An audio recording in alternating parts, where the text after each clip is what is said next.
O torcedor que mudou o destino do Brasil em 94 não estava em campo. Não era jogador, não era técnico, não era dirigente.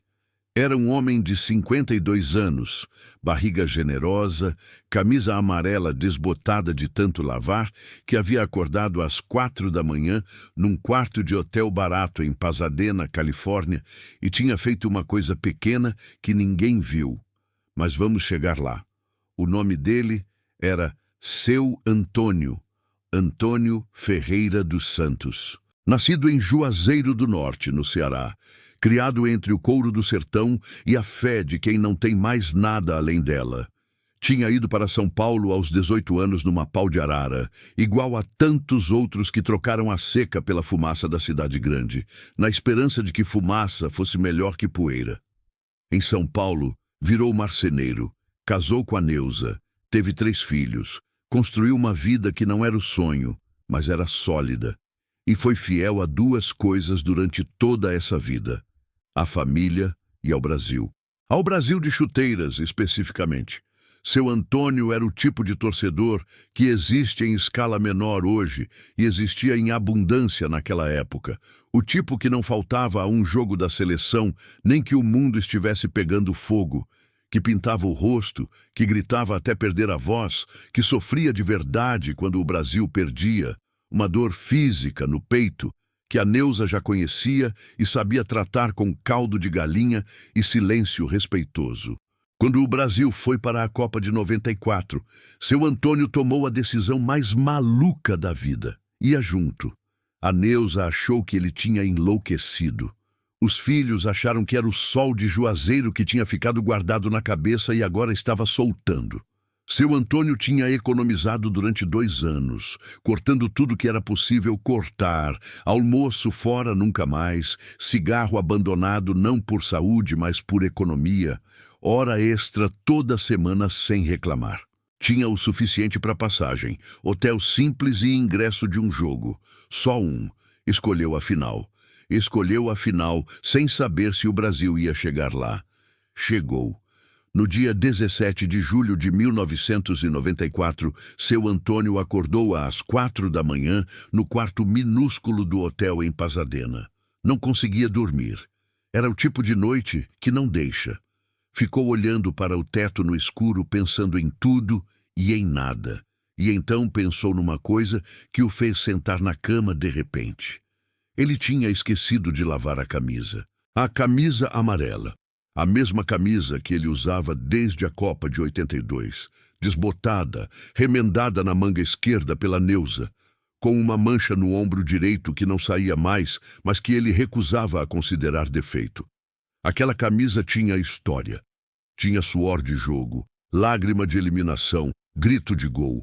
Era mais talismã do que roupa, e estava suja. Seu Antônio ficou parado na beira da cama por um momento. Então pegou a camisa. Foi ao banheiro minúsculo do hotel, abriu a torneira e lavou a camisa à mão com o sabonete do hotel, esfregando com cuidado como a Neuza tinha ensinado. Enxaguou 3 vezes. Torceu sem apertar demais para não puxar o tecido já frágil. Depois, abriu a janela do banheiro e pendurou a camisa para secar. Eram 4h20 da manhã. O jogo era às 3 da tarde. Seu Antônio voltou para a cama e dormiu como criança até às 8. Quando acordou, a camisa estava seca. Não completamente. Ainda tinha umidade no colarinho, mas seca o suficiente.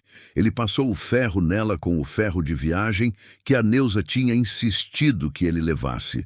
Por isso ele levou sem discutir, porque a Neuza tinha razão em quase tudo. Vestiu a camisa. Olhou no espelho do banheiro. Barriga generosa, cabelo escasso, rosto que o sol de 52 anos tinha trabalhado bastante.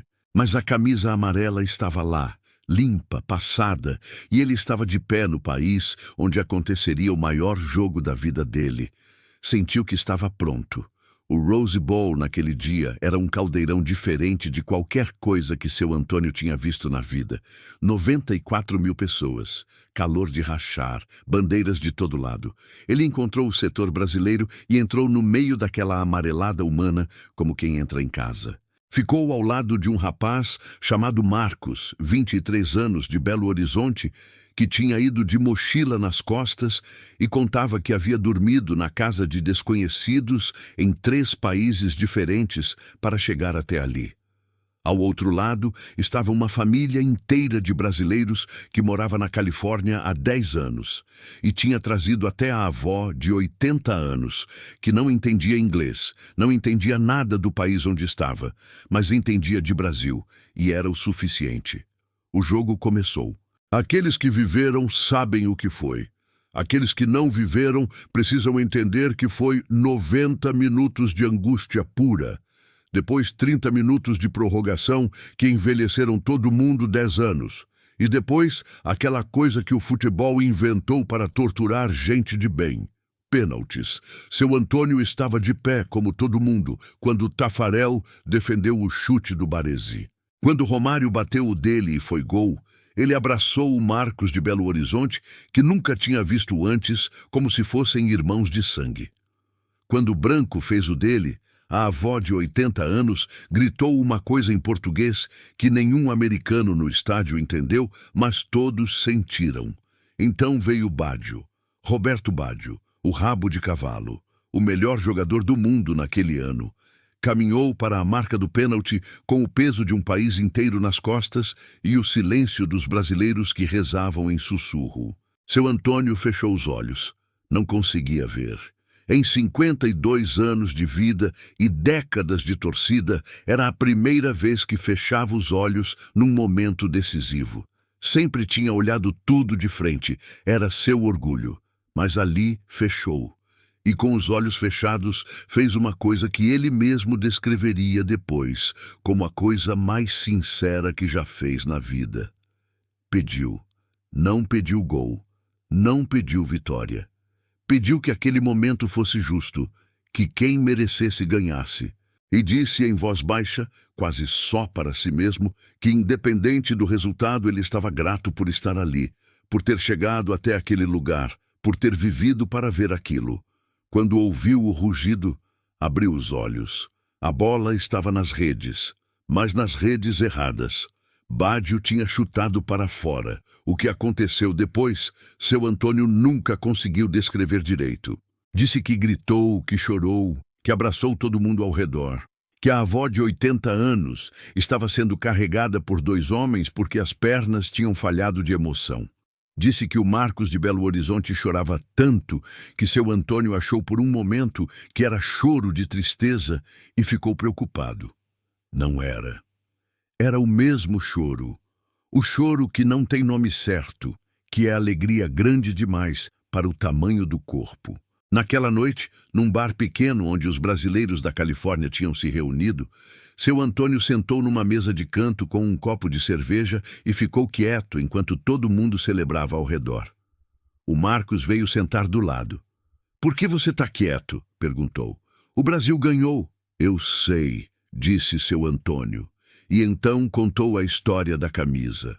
Do acordar às 4 da manhã, da lavagem no banheiro do hotel, do ferro de viagem da Neuza, do pedido com os olhos fechados antes do pênalti do Baggio. O Marcos ouviu com um sorriso crescendo devagar no rosto. "Então foi você", disse. Seu Antônio deu uma gargalhada que não saiu desde não sabia quando. "Fui eu", disse. Os dois beberam a cerveja em silêncio por um momento. Lá fora, a comemoração tinha tomado a rua. Quando seu Antônio voltou para o Brasil, a Neuza perguntou como tinha sido. Ele ficou um tempo pensando na resposta certa para uma pergunta tão grande. Depois disse: "Você sabe aquela sensação quando você faz uma coisa que todo mundo acha pequena, mas você sabe que não é? Quando você lava uma camisa de madrugada e passa o ferro e coloca ela com respeito, porque ela merece? Quando você fecha os olhos e pede não pelo que você quer, mas pelo que é certo?" A Neuza disse que sabia. "É isso. Foi exatamente isso." A Neuza olhou para a camisa amarela que ele tinha trazido na mala dobrada com cuidado. "Ela está mais limpa do que saiu", disse. "Eu dei um jeito", disse seu Antônio. A Neuza sorriu do jeito que sorria quando ele fazia algo que ela não precisava entender para aprovar. Guardou a camisa no armário, no lugar de honra, dobrada em 4. E o Brasil tetracampeão ficou pendurado no silêncio daquele armário em São Paulo, guardado entre o cheiro de naftalina e a certeza de que as coisas pequenas feitas com amor são, quase sempre, as que mudam tudo.